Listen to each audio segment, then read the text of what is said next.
Hi there everyone and welcome back. Since using the Z9 I've discovered that it's the most adjustable and programmable camera that I've ever owned.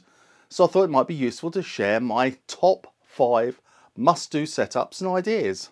My top 5 tips. Okay, number 1 is for those of us who can't get used to the different playback position. Because it's not here anymore, it's there. That's because the FN4 button has taken its place. So it's a simple adjustment. Press the menu button, choose the custom setting menu, choose F, controls, then F2, custom controls. Don't forget the shooting. Scroll down to FN4, press the OK button and choose playback from the list. Then to get back, either press menu a couple of times or the shutter button. Now, if you saw my last video, you will have heard me talking about the large number of images that I took. Boy, did I.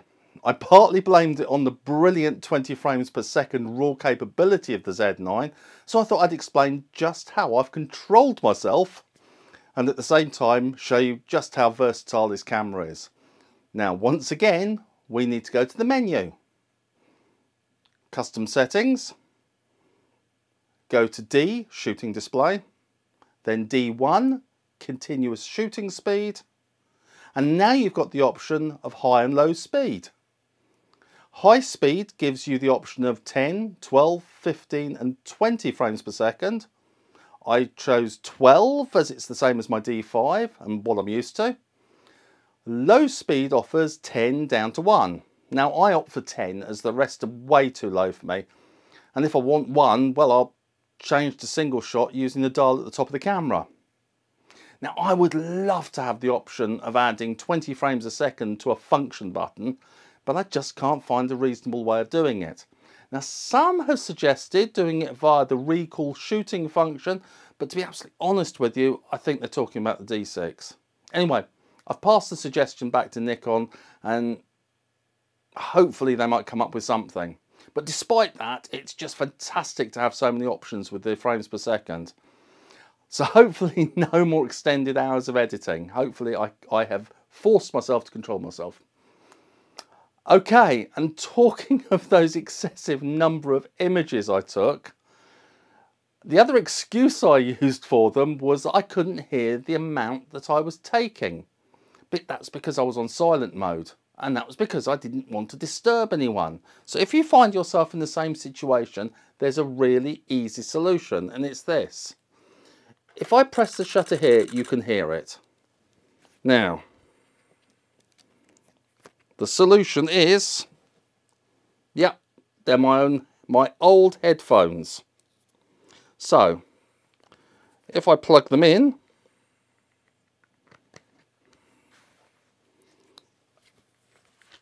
and press the button, you can't hear it. I can hear the shutter, but you can't. That means no more complaints that I put somebody or their dog off, I've scared the birds away, or I've made somebody's baby cry. That's never happened. Well, not to my knowledge anyway. But just in case you need to know how to do them, here are the adjustments in the menu. This time we're in setup menu, silent mode needs to be off, and then the camera sounds are then available. And again, there's a good selection of options. Now, how long will it be, I wonder, before we can choose, say, the F4 shutter sound, or maybe, how about the F, who knows? Anyway, I think we've finally reached number 4. And I also think it has to be the preset focus mode using the function buttons. I have nicked the idea from other people, Hudson Henry, and made it my own. So here's my setup and how you do it. Okay, let's take a look. First of all, you go to menu, custom setting menu, F controls, then F2 custom controls. Again, don't forget shooting. Now you choose the button that you want to use, in this case the AF on button, and press OK. Then you choose the subject that you want to use it for. Now in my case, I've got it set to single point autofocus. Why? Because however much I trust the tracking, it does occasionally choose the wrong thing, so I want a fast backup. So while we're in this menu, we need to scroll down to the Lens FN button. If you're not sure which button is which, Nikon have helpfully included this diagram to the left to highlight the buttons as you go to them and go past them. As you can see, I've chosen wide area large for the button on my lens. I have the 3D mode or auto area set as normal, and the button takes it to auto large. And the reason I do that is I've got it on the lens is because when I'm holding the setup, my hand actually falls naturally to the button. My finger falls naturally to the button. And do you know what the great thing for me is? It works as well with my 300mm via the FTZ adapter as it does the Z70-200. Absolutely stunning. Now the final tip with the Z9 is do not scrimp on the memory card. I mean, guys, you've just paid over £5 for the Z9 and you owe it to the camera and yourself to spend another £215 on a Delkin Black CFX Express card or the like. Yes, XQD cards work, but just imagine if your toddler grandson comes tottering towards you for the first time, you don't want to hit the buffer limit. Just do it. Just buy one.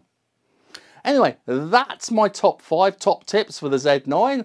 I hope you enjoyed them and they help you. Thank you so much for joining me, and if you like this video then please like it, and if you want to see more, I mean, for instance, my next one's going to be what gear am I taking to Crufts in a couple of weeks time, then be sure to subscribe. Take care and see you soon. Bye.